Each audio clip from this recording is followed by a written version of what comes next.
physical literacy, I would say, just as your foundational literacy, numeracy, which is a focus today in schools, we were saying that physical literacy is as important. You have to build a foundation for children to play multiple sports. So if you teach them properly to catch, run, jump, hop, skip, which are the fundamental movements used in multiple sports at a school level, they are better equipped to play any sport.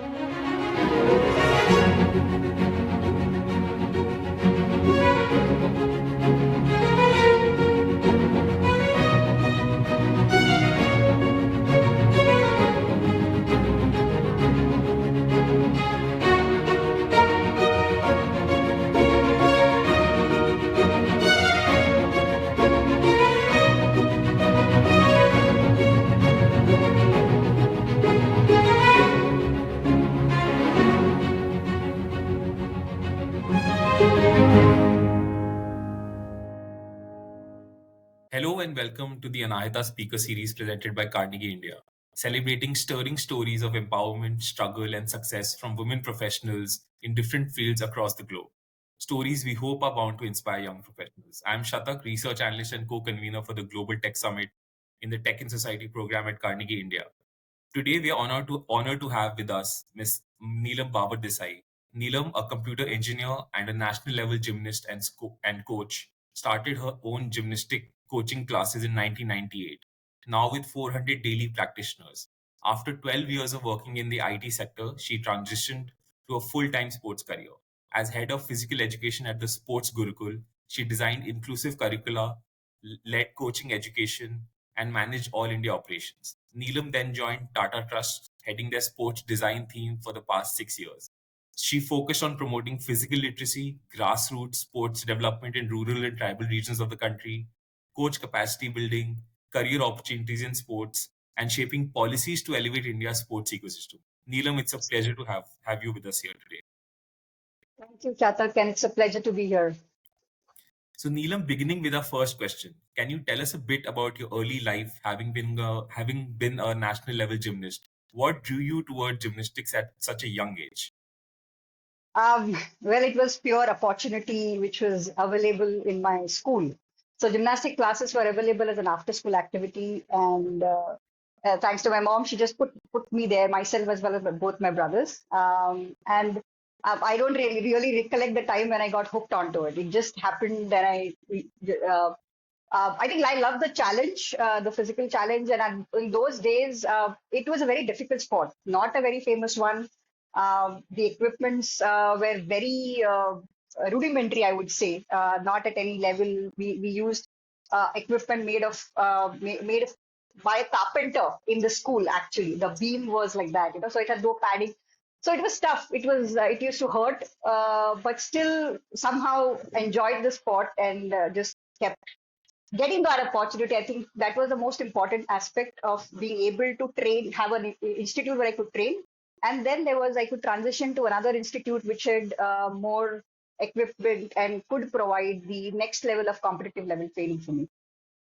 Neelam, if I may ask, like what exact type of gymnastics were you involved in, or what interested you the most? Because it's a very wide field, and most of the common man doesn't understand what gymnastics is, at least in India. So, if you can just shed some light on what was the area of focus for you and what interests you. Sure. Gymnastics is called the mother of all games. What I do, or what I have learned, is the artistic gymnastic discipline, which again I would say is the mother of all other disciplines. There are many now. There's rhythmic, there's trampoline, acrobatic. Now parkour has been added to it. But these have come up recently. At that time, it was only artistic gymnastics. For girls, we had four apparatus which we had to work on: the floor, the balance beam, the vaulting table, and the uneven bars. Boys had six others, which were two were using the whole body, but the other four were primarily on hands. So pommel, Roman rings, horizontal bar, and parallel bars were all on using the body, arm strength. So there was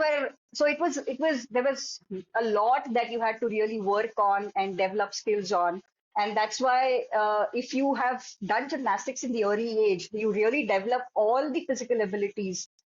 You use your arms, core, legs, everything. And it's a whole mind-body coordination that gets developed. And that's why they say that if you do gymnastics in the early age, you can actually transition to any sport in the future. That's very helpful, Neelam, for contextualizing for our audience what exactly gymnastics is and how it can lead to other Yeah. career opportunities. Could you tell Yes. us a little about you transitioning into coaching gymnastics from in being into playing gymnastics or being in gymnastics? How did you transition to coaching?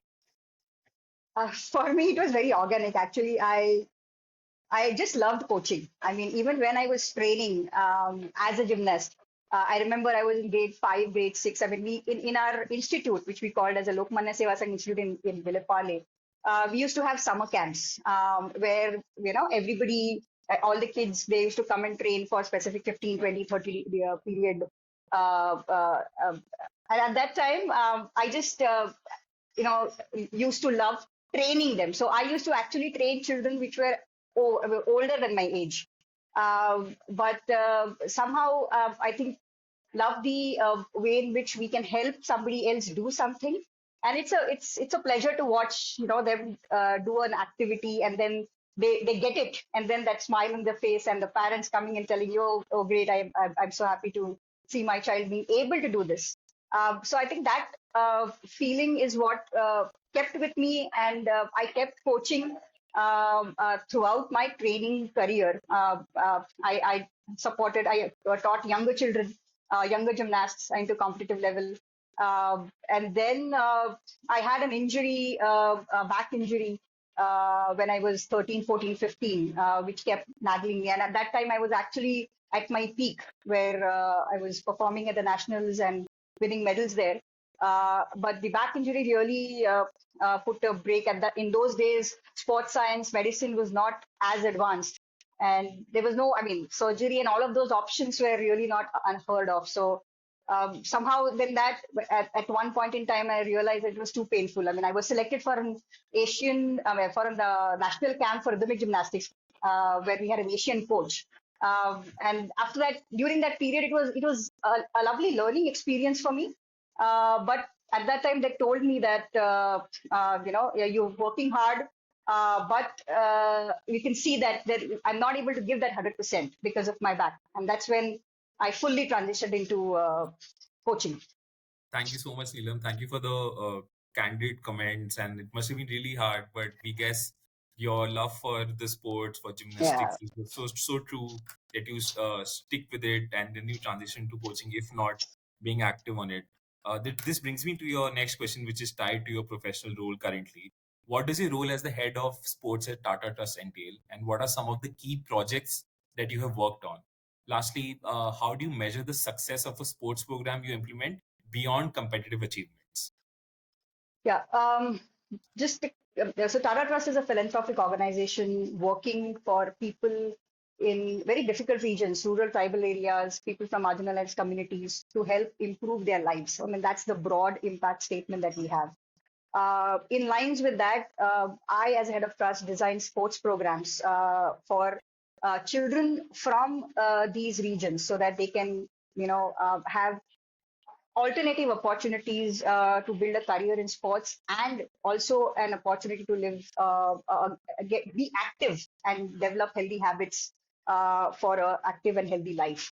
Um, for us, sports programs, I mean, they started very organically when we are working with children in education. Education is a theme where we have been working for the past 50, 60 years, majorly with the government in primary schools in all of these villages.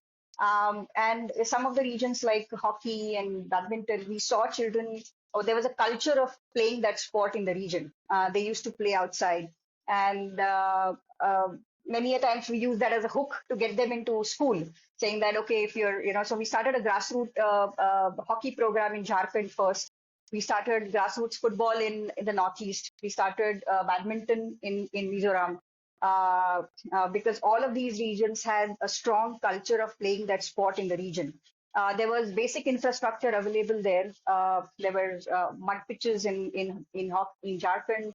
Badminton had The community had courts in every small sector, as we call it, and Football, and again, it's very difficult when if you've not been to Mizoram, it's completely hilly region, but you suddenly see a patch of land next to a valley, and that's where the children they play football. So with these culture existing, we decided to use that to engage children and strengthen that particular sport, give them identify the gaps in the region. I mean, those regions have produced players, but it's been sporadic. So how do we now ensure that more and more children get an opportunity to engage in that sport, get good technical support, get good coaching at a young age, identify that talent and find a pathway for them to excel to the next or go to the next level. And that's the crux of the design that I do. I mean, we design such programs, identify finding solutions to specific regions, which again I said they're region specific. I mean, it is not like one solution fits all. Something works in Jharkhand, in Mizoram, it could be different. But we try and tweak the solutions and design statewide programs for engagement with children. Thank you, Neelam. Thank you so much. It seems like the program is bespoke in its nature, akin to being adjusting to the local context, adjusting to the local realities. And then you're also looking at sports program as a holistic thing. You tie sports to Yes. education in the traditional format and other formats for extracurricular activities. And that's very interesting. If you can just stay on this subject, and if you can just let us know, how do you differentiate between physical literacy from competitive sports? Maybe some people get it, but not everyone understand that sports is beyond its competitive nature. So how do you go about sensitizing that aspects of sport to people who are not aware of it? In fact, to really show impact of sports today, the only measure is how many medals you've won.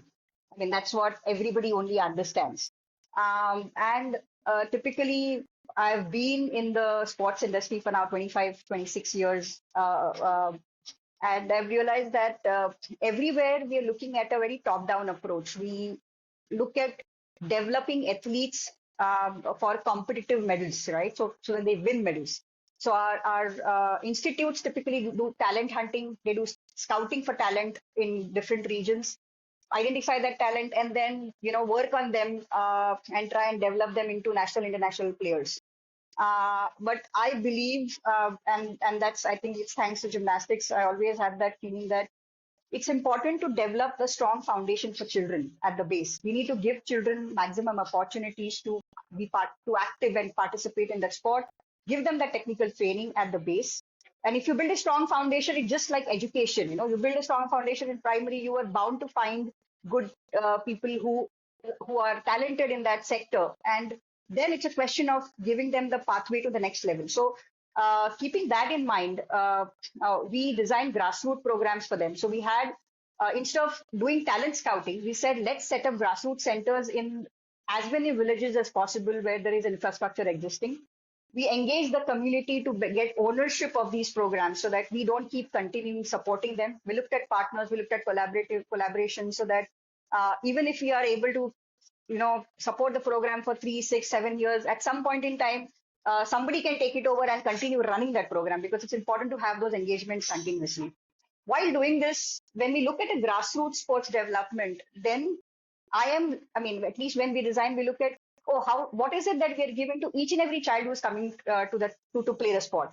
We know that only a fraction of them are really going to be, get to the next level, and a smaller fraction are going to get to the national and the medals. So it's important to see that how, or we can showcase what is it that benefit that child is getting, and that's for for the parents, community, everybody, because today they don't want to send because of the way our education has been. Education. There's so much focus on education. They've kind of lost the reason why to play sports, or why to send for a specific coaching training. And that's where we focus on life skill development. We try and do impact assessment on what has changed. We try and do case stories to really understand the difference that the sport has brought to the child from a village where they never had that opportunity. How it is, and you can see some of the ways it has really developed the confidence. I think confidence is one of the most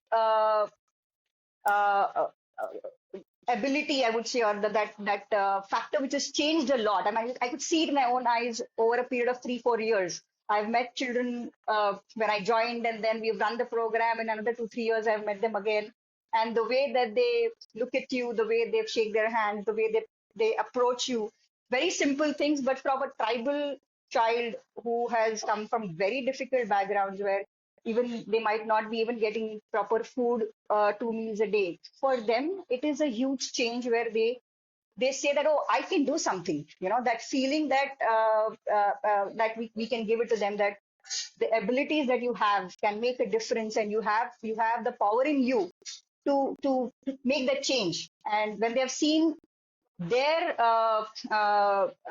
friends from the village go up the ladder, get into national residential academies, be a part of Indian national team. Now that outlook is very different. Now parents understand, oh, this can make a huge difference for my child. So they are more willing to be a part of the program. They send their children, they send their girls for training because of the success that we've got there.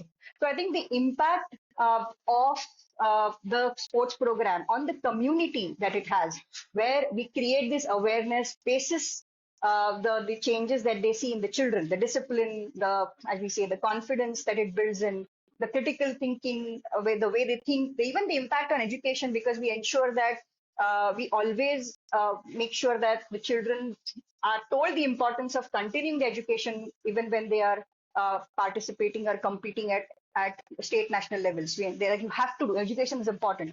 So all of those aspects, I think, have really made a difference in the way or the impact, they impacted the community as a whole.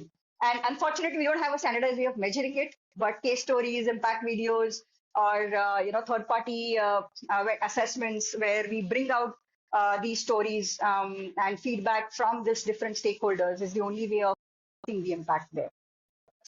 Thank you, Neelam. I think that's a very comprehensive way of Yeah, answering that. I'm sorry, Yeah, but sure. I think that physical literacy bit I did not. So I'll just add on to that bit. So when we're looking at grassroots development, the focus not just is on sports skill development, but on the life skill part.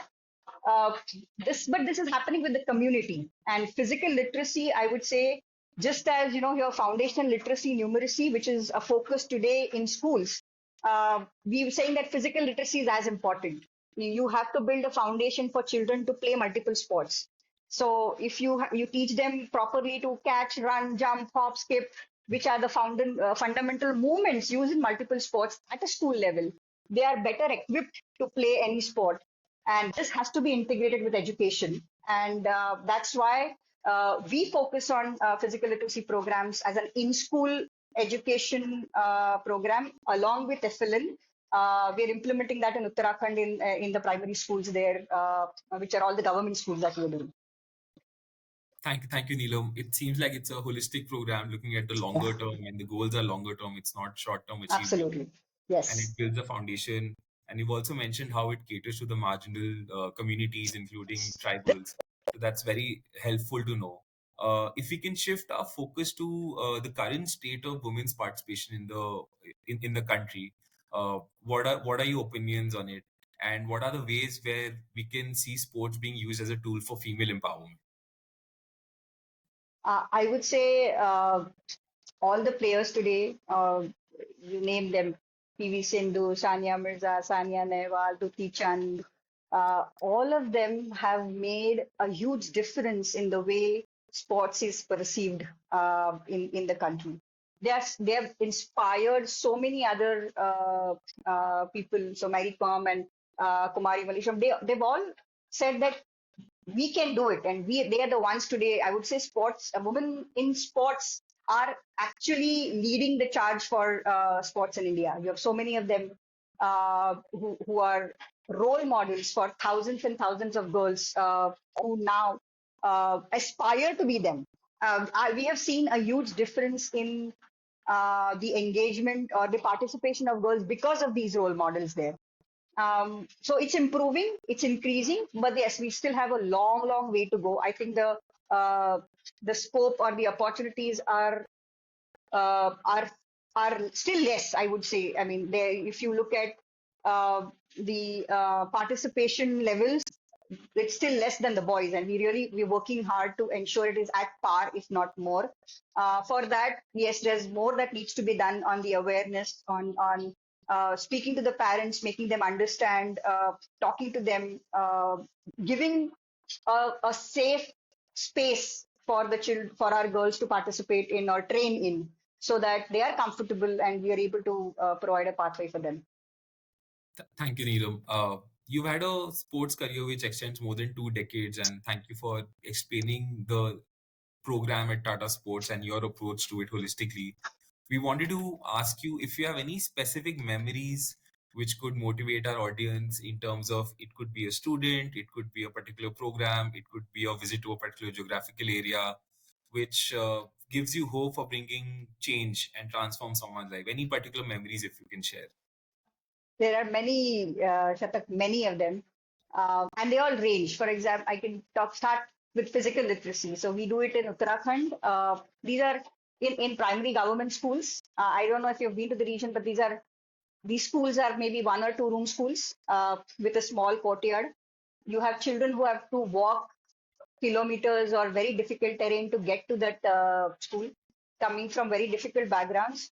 And then when you play a game with them or you engage them in fun activities and you see the smile on their face and the way they enjoy it, then you realize, hey, I mean, it's their right to be happy. It's their right to get this opportunity to develop these skills too. And if given this opportunity, who knows, there will be so many of the next future generation athletes that can come from them, because they really have that hunger. They have the physical abilities because they are strong. They are committed. It's just a question of giving them that opportunity and building that skill. So it's every time I walk up an hour, 2 hours to get to a school, engage the children there, and see that happiness. It just gives me that hope that yes, I should. It just drives me to do more. And then there are those children whom we have trained, we have scouted from these grassroots. We have trained them at competitive levels, and today they are winning at national levels. They are representing India at the internationals, and it just the sense of pride that we get is amazing. I mean, so it just feels that okay, whatever small contribution. I mean, if I would just take it's still an individual's hard work. I mean, ultimately it's the player who has to, the child who has to really put in that work. We can give all that opportunities to them, but they have to also reciprocate, and it's hard, difficult work to do this day in, day out, train at that kind of level, be away from parents. Uh, they don't have a normal life. This is normal for them, right? So it's difficult, but they stick to it. So we do a small bit by giving them that opportunity, and feels good to really do that. So and thankfully for me, I have seen that with my gymnastics institute. I have a gymnastics institute where I have these kids. So I have kids who are with me as toddlers. They had come to me at 3.5, 4 years, and today they are at 14, 15. They're at the nationals. They're winning medals. The transformation that we have seen in them, not just as sports players, gymnasts, but also the individuals, where they have transformed into confident athletes who can talk for themselves, who can take decisions, who are different from a normal player. So that's I think those are the moments which just help me keep me going in all the difficult moments where I have to think. But yeah, it's been an amazing experience. Thank you, Neelam. Moving on to our next question. If you could meet any athlete, past or present, who would it be and what would you ask them? Oh man, I mean, um, it's always I would probably spend a lot of time trying to figure out. It's only one. How the hell do I make a choice? We Because can go for two or three. We can go for the top 2 or 3 you would like to meet and ask no, anything specific. I think there is so much that we can take from each one. All of these athletes, when you have read their journeys, it's just amazing. One of them, I would definitely. I have met them. So there's Mary Com. I mean, she's an amazing woman and an athlete. So I think not. I mean, what she's gone through, and still in the most important thing that strikes is the humility, or also the child in her, which you can which you can experience when you talk to her. It's not as if we should be in awe at her actually at the what she has accomplished, but it's so easy. And I've been very fortunate to have met many stalwarts from the sports industry, and all of them that they've taught me is humility. That they are so humble, and I think that's what makes a difference. But yeah, my aspiration would be I would still love to meet Nadia Comaneci, Steffi Graf. Nadia Comaneci is the Romanian gymnast who got the first full marks, 10 out of 10. And Steffi Graf is a tennis player I always admired and loved her. And I would say there would be many more, but I think what I would ask them is what were those situations or those things, the turning point in their life, because there are hundreds who get the opportunity, but there are few who are able to make something out of it. Something happens in their life, something comes up and they pick that up, So what was that turning moment in their life? What were the things which helped them get to that level? I would love to ask them that question, learn from that, and if possible, provide those opportunities, provide those things to all the children where we engage in our program so that they get the opportunity to get there. Thank you, Neelam. I think from your experiences, I think one principle resonates is that life and sports are intricately related, and one Absolutely. quality flows into the other. We can learn from sports and vice versa. Yes. Our Yes. next question is how do you incorporate sports and physical activity in your daily routine? Because many people look up to you. So, what are you up to these days? I am into cycling these days.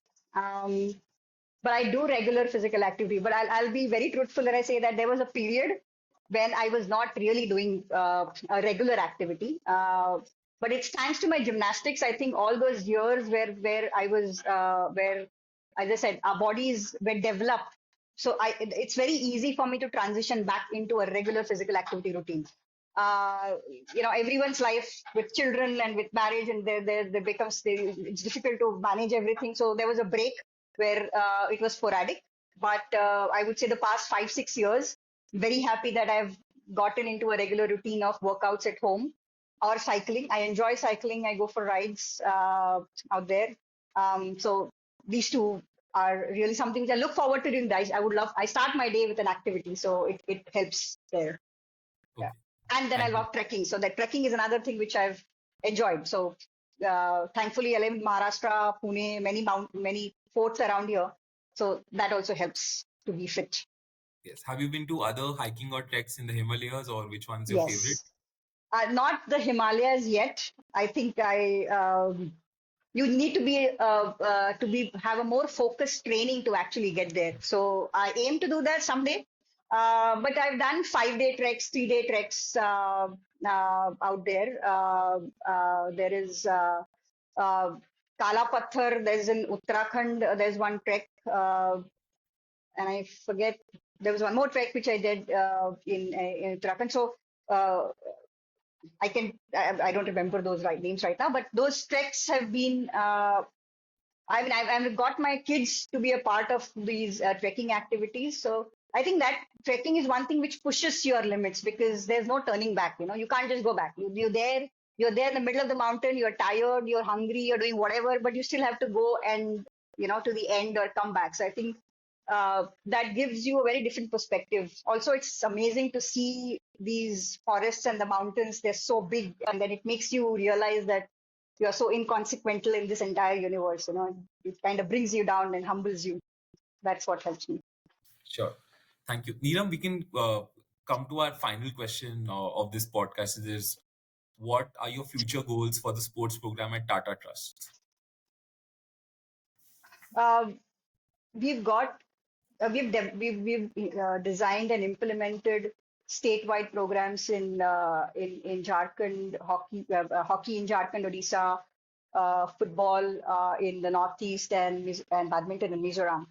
We've got success in a very short period because of the way we have focused on grassroots and the focus on processes, getting the right kind of technical partners there. So using all of these learnings, I would love to definitely want to take it to different regions and scale it because I believe that if India wants to be a sporting nation, we are all aspiring to 10. We're talking about 2036, hosting the 2036 Olympics here. Um, uh, the most important question we all have to ask is who is going to participate in those Olympics? What is India's number going to be there? How many of Indians are going to be there?